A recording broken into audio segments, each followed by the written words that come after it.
Assalamualaikum warahmatullahi taala wabarakatuh.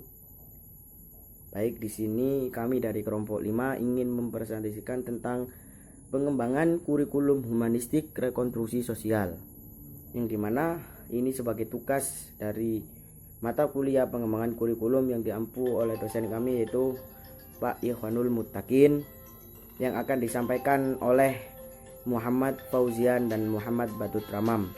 Selanjutnya tentang isi makalah ini yang akan disampaikan oleh Muhammad Badrut Tamam. Kepadanya kami persilahkan. Assalamualaikum warahmatullahi wabarakatuh. Sini saya akan langsung menjelaskan sedikit materi tentang pengembangan kurikulum. Pengertian kurikulum adalah suatu hal yang paling penting dalam pendidikan. Kurikulum tidak ada habisnya, diperbincangkan dan dipermasalahkan dalam dunia pendidikan. Hal itu dikarenakan kurikulum mempunyai peranan yang sangat penting untuk acuan terhadap tujuan pembelajaran yang akan dicapai. Demikian juga halnya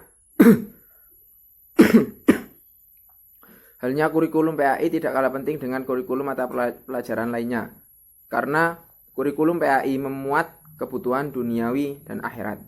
Oleh karena itu, kurikulum PAI harus dikembangkan sesuai dengan dasar atau landasan yang jelas dan sesuai dengan pedoman umat Islam, Al-Quran, dan hadis.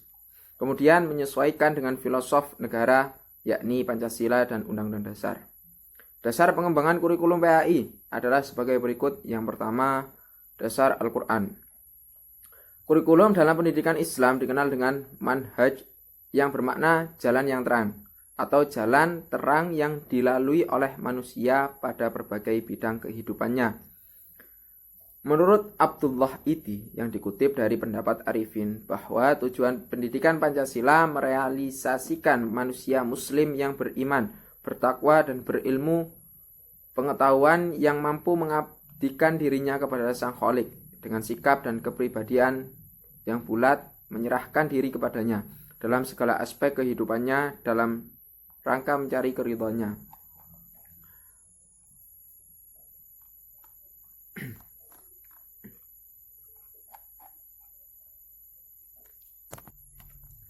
Sumber bahan dan materi kurikulum pendidikan Islam dapat dikembangkan melalui bahan yang terdapat dalam nas dan realitas kehidupan.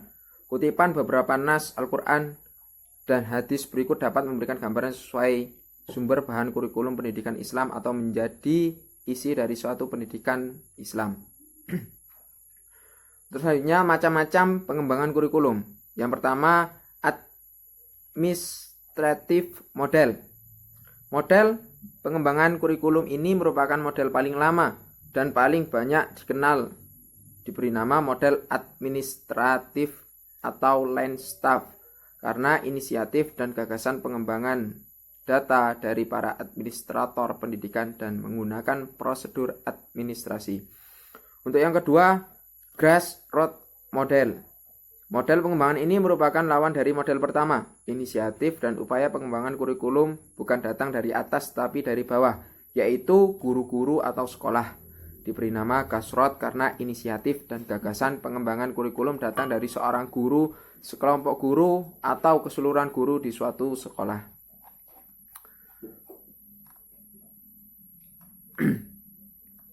Ada beberapa prinsip dalam menentukan pengalaman belajar siswa. Pertama, pengalaman siswa harus sesuai dengan tujuan yang ingin dicapai. Yang kedua, setiap pengalaman belajar harus memuaskan siswa. Yang ketiga, setiap rancangan pengalaman siswa sebaiknya melibatkan siswa. Keempat, mungkin dalam satu pengalaman belajar dapat mencapai tujuan yang berbeda. Untuk lebih merinci atau mengulas kembali secara rinci bahwa inisiatif dan upaya pengembangan kurikulum bukan datang dari atas tapi dari bawah, yaitu guru-guru atau sekolah. Diberi nama grassroots karena inisiatif dan gagasan pengembangan kurikulum datang dari seorang guru, sekelompok, atau keseluruhan guru di suatu sekolah. Terima kasih, mungkin cukup itu materi yang bisa saya sampaikan, kurang lebihnya mohon maaf. Wallahul muwaffiq ila aqwamit thoriq. Wassalamualaikum warahmatullahi wabarakatuh. Untuk selanjutnya kepada Mas Fauzian Saya kembalikan kepada Mas Fauzian.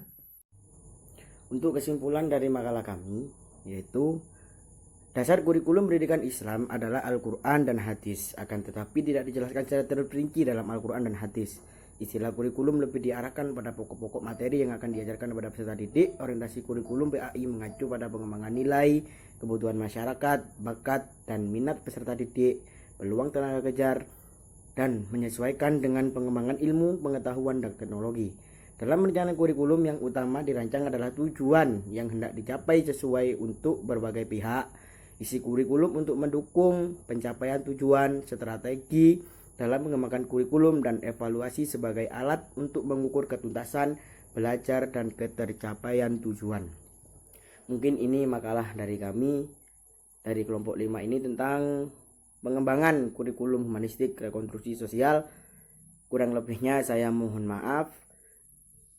Saya akhiri. Assalamualaikum warahmatullahi wabarakatuh.